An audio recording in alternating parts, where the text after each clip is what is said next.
Hey everyone, today we're gonna talk about salamanders, which if you can see, there's one right there.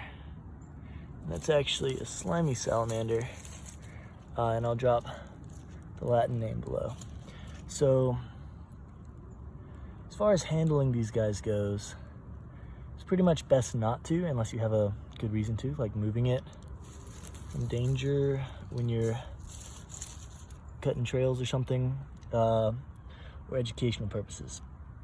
If you're gonna handle them, it's best if you wear gloves. I don't have any with me now, but latex gloves are the best option. The next best thing is to rinse your hands off in the closest body of water to get rid of all oils and toxins that might be on your hands. And the reason you want to use the closest body of water is because amphibians are very sensitive to anything that could be in the water, toxins, the chytrid fungus, all kinds of stuff like that. So you really want to keep it as localized as possible. So you never want to take amphibians, or reptiles for that matter, from one location and move them to another, unless you absolutely have to. So, talking about salamanders, they are amphibians, so they're related to frogs and toads. They look like a lizard, but they are not lizards. Come here, little guy. So they'll eat a lot of worms and other small invertebrates like that. And being amphibians, they do need to breed in the water. So they'll lay eggs in a jelly-like eggs, which will hatch into tadpoles. So when you're handling these guys, this is kind of a do as I say, not as I do kind of thing, but you want to use two hands. And again, like I talked about, you want to make sure that you don't have any kind of toxins on your hands or anything. They're very delicate little guys. Oh, you're walking on my arm. Hang on. Go back down. There you go.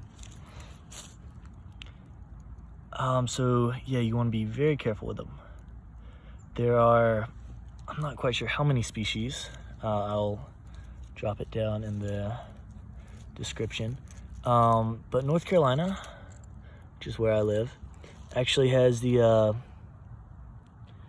greatest amount of species per area, which is because North Carolina has, all the way from the coast to the mountains.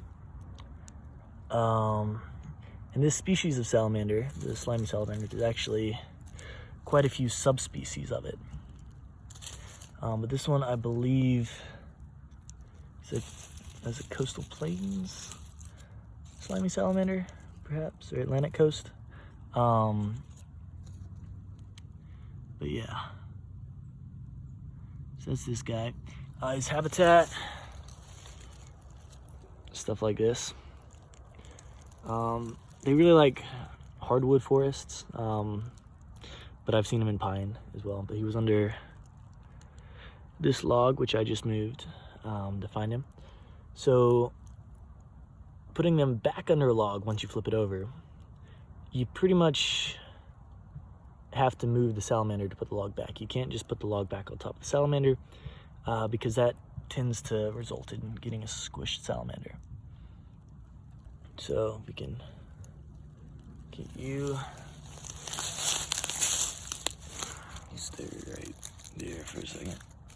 Move this back. Come back. He's wedged himself pretty good in there. Just gonna wait for him to come out. Don't want to grab him.